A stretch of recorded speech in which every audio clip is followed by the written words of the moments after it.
Please subscribe for more. A Dance in Fire, Volume 6. Decumus Scotti sat down, listening to Liodes Juris. The clerk could hardly believe how fat his former colleague at Lord Atreus's building commission had become. The piquant aroma of the roasted meat dish before Scotti melted away. All the other sounds and textures of Prithala Hall vanished all around him, as if nothing else existed but the vast form of Juris. Scotti did not consider himself an emotional man, but he felt a tide flow over him at the sight and sound of the man whose badly written letters had been the guideposts that carried him from the imperial city back in early frost fall. "Where have you been?" Juris demanded again. "I told you to meet me in Falinesti weeks ago." "I was there weeks ago." Scotti stammered, too surprised to be indignant.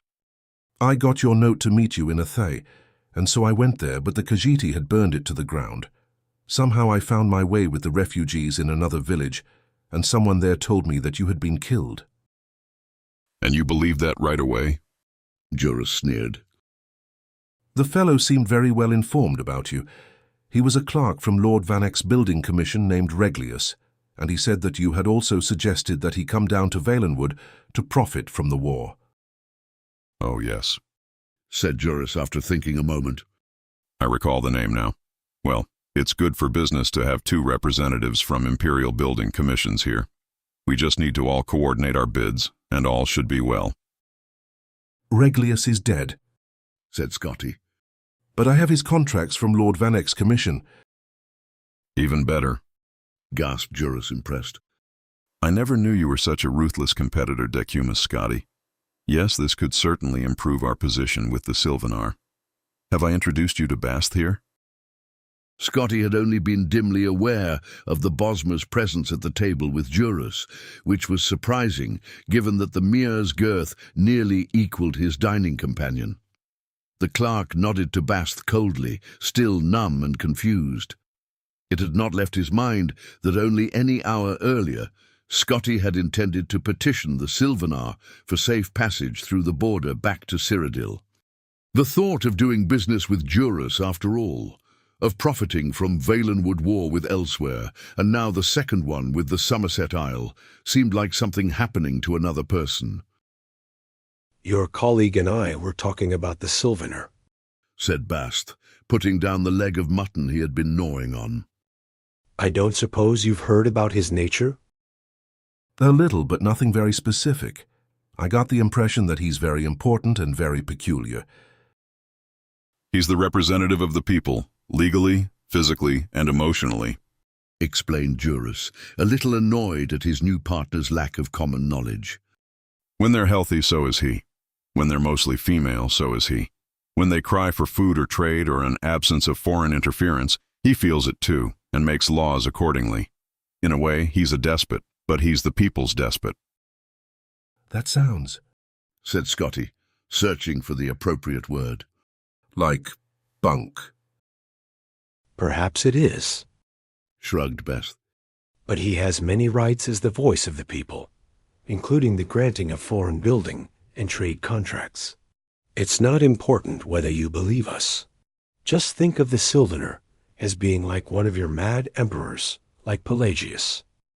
The problem facing us now is that since Valenwood is being attacked on all sides, the Sylvanar's aspect is now one of distrust and fear of foreigners. The one hope of his people, and thus of the Sylvanar himself, is that the emperor will intervene and stop the war." "Will he?" asked Scotti. "You know as well as we do that the emperor has not been himself lately." Juris helped himself to Reglius's satchel and pulled out the blank contracts. "Who knows what he'll choose to do or not do? That reality is not our concern, but these blessings from the late good Sir Reglius make our job much simpler." They discussed how they would represent themselves to the Sylvanar into the evening. Scotti ate continuously, but not nearly so much as Juris and Bast. When the sun had begun to rise in the hills, its light reddening through the crystal walls of the tavern, Juris and Bast left to their rooms at the palace, granted to them diplomatically in lieu of an actual immediate audience with the Sylvanar. Scotti went to his room. He thought about staying up a little longer to ruminate over Jurus's plans and see what might be the flaw in them, but upon touching the cool, soft bed, he immediately fell asleep. The next afternoon, Scotti awoke, feeling himself again. In other words, timid. For several weeks now, he had been a creature bent on mere survival. He had been driven to exhaustion, attacked by several jungle beasts, starved, nearly drowned, and forced into discussions of ancient Aldmeri poetical works. The discussion he had with Jurus and Bast about how to dupe the Sylvanar into signing their contracts seemed perfectly reasonable then. Scotti dressed himself in his old battered clothes and went downstairs in search of food and a peaceful place to think. "You're up," cried Bast upon seeing him. "We should go to the palace now." Now? Whined Scotti. Look at me. I need new clothes. This isn't the way one should dress to pay a call on a prostitute, let alone the voice of the people of Valenwood. I haven't even bathed. You must cease from this moment forward being a clerk and become a student of mercantile trade," said Lyodes Jurus grandly, taking Scotti by the arm and leading him into the sunlit boulevard outside. "The first rule is to recognize what you represent to the prospective client and what angle best suits you. You cannot dazzle him with opulent fashion and professional bearing, my dear boy, and it would be fatal if you attempted to. Trust me on this. Several others besides Bast and I are guests at the palace, and they have made the error of appearing too eager, too formal, too ready for business. They will never be granted audience with the Sylvanar, but we have remained aloof ever since the initial rejection. I've dallied about the court, spread my knowledge of life in the imperial city, had my ears pierced, attended promenades, eaten and drunk of all that was given to me. I dare say I've put on a pound or two. The message we've sent is clear. It is in his, not our, best interest to meet." "Our plan worked," added Bast. "When I told his minister that our imperial representative had arrived, and that we were at last willing to meet with the Sylvanar this morning, we were told to bring you there straight away." Aren't we late then? Asked Scotti. "Very," laughed Jurus. "but that's again part of the angle we're representing. Benevolent disinterest. Remember not to confuse the Sylvanar with conventional nobility. His is the mind of the common people. When you grasp that, you'll understand how to manipulate him." Jurus spent the last several minutes of the walk through the city expounding on his theories about what Valenwood needed, how much, and at what price. They were staggering figures, far more construction and far higher costs than anything Scotti had been used to dealing with. He listened carefully. All around them the city of Sylvanar revealed itself, glass and flower, roaring winds and beautiful inertia. When they reached the palace of the Sylvanar, Decumus Scotti stopped, stunned. Jurus looked at him for a moment and then laughed.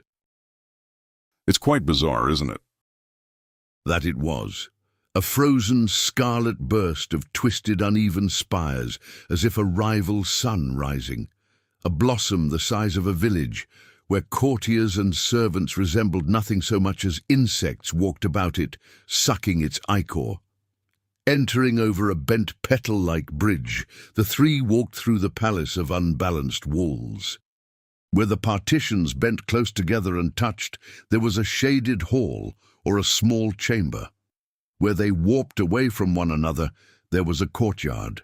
There were no doors anywhere, no any way to get to the Sylvanar, but by crossing through the entire spiral of the palace, through meetings and bedrooms and dining halls, past dignitaries, consorts, musicians, and many guards. "It's an interesting place," said Bast. "but not very much privacy. Of course, that suits the Sylvanar well." When they reached the inner corridors, 2 hours after they first entered the palace, guards, brandishing blades and bows, stopped them. "We have an audience with the Sylvanar," said Jurus patiently. "This is Lord Decumus Scotti, the imperial representative." One of the guards disappeared down the winding corridor and returned moments later with a tall, proud Bosmer, clad in a loose robe of patchwork leather. He was the Minister of Trade. The Sylvanar wishes to speak with Lord Decumus Scotti alone. It was not the place to argue or show fear, so Scotti stepped forward, not even looking toward Juris and Bath. He was certain they were showing their masks of benevolent indifference. Following the minister into the audience chamber, Scotti recited to himself all the facts and figures Juris had presented to him. He willed himself to remember the angle and the image he must project. The audience chamber of the Sylvanar was an enormous dome where the walls bent from bowl-shaped at the base inward to almost meet at the top. A thin ray of sunlight streamed through the fissure hundreds of feet above and directly upon the Sylvanar, who stood upon a puff of shimmering grey powder. For all the wonder of the city and the palace, the Sylvanar himself looked perfectly ordinary, an average, blandly handsome, slightly tired-looking, extraordinary wood elf of the type one might see in any capital in the Empire. It was only when he stepped from the dais that Scotti noticed an eccentricity in his appearance. He was very short. "I had to speak with you alone," said the Sylvanar in a voice common and unrefined. "May I see your papers?" Scotti handed him the blank contracts from Lord Vanek's building commission. The Sylvanar studied them, running his finger over the embossed seal of the Emperor, before handing them back. He suddenly seemed shy, looking to the floor. "There are many charlatans at my court who wish to benefit from the wars. I thought you and your colleagues were among them, but those contracts are genuine." Yes, they are, said Scotti calmly. The Sylvanar's conventional aspect made it easy for Scotti to speak, with no formal greetings, no deference, exactly as Juris had instructed. It seems most sensible to begin straight away talking about the roads which need to be rebuilt, and then the harbours that the Altmeri have destroyed, and then I can give you my estimates on the cost of resupplying and renovating the trade routes. Why hasn't the Emperor seen fit to send a representative when the war with Elsweyr began, 2 years ago? Asked the Sylvanar glumly. Scotti thought a moment before replying of all the common bosmery he had met in Valenwood, the greedy, frightened mercenaries who had escorted him from the border, the hard-drinking revellers and expert pest-exterminating archers in the western cross of Falinesti, nosy old Mother Pascost in Havel Slump, Captain Balfix, the poor, sadly reformed pirate, the terrified but hopeful refugees of Athai and Grenos, the mad, murderous, self-devouring wild hunt of Vindisi, the silent, dour boatman hired by Griff Mallon, the degenerate, grasping Bath. If one creature represented their total disposition, and that of many more throughout the province, what would be his personality? Scotti was a clerk by occupation and nature, instinctively comfortable cataloguing and filing, making things fit in a system. If the soul of Valenwood were to be filed, where would it be put? The answer came upon him almost before he posed himself the question: denial. I'm afraid that question doesn't interest me, said Scotti. Now, can we get back to the business at hand? All afternoon, Scotti and the Sylvanar discussed the pressing needs of Valenwood. Every contract was filled and signed. So much was required, and there were so many costs associated that addendums and codicils had to be scribbled into the margins of the papers, and those had to be resigned. Scotti maintained his benevolent indifference, but he found that dealing with the Sylvanar was not quite the same as dealing with a simple, sullen child. The voice of the people knew certain practical, everyday things very well: the yields of fish, the benefits of trade, the condition of every township and forest in his province. "We will have a banquet tomorrow night to celebrate this commission," said the Sylvanar at last. Best make it tonight, replied Scotti. We should leave for Cyrodiil with the contracts tomorrow, so I'll need a safe passage to the border. We best not waste any more time. "Agreed," said the Sylvanar, and called for his Minister of Trade to put his seal on the contracts and arrange for the feast. Scotti left the chamber and was greeted by Bast and Juris. Their faces showed the strain of maintaining the illusion of unconcern for too many hours. As soon as they were out of sight of the guards, they begged Scotti to tell them all. When he showed them the contract, Bast began weeping with delight. Anything about the Sylvanar that surprised you? Asked Juris. I hadn't expected him to be half my height. Was he?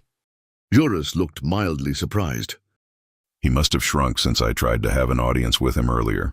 Maybe there is something to all that nonsense about him being affected by the plight of his people. The end. Please subscribe for more.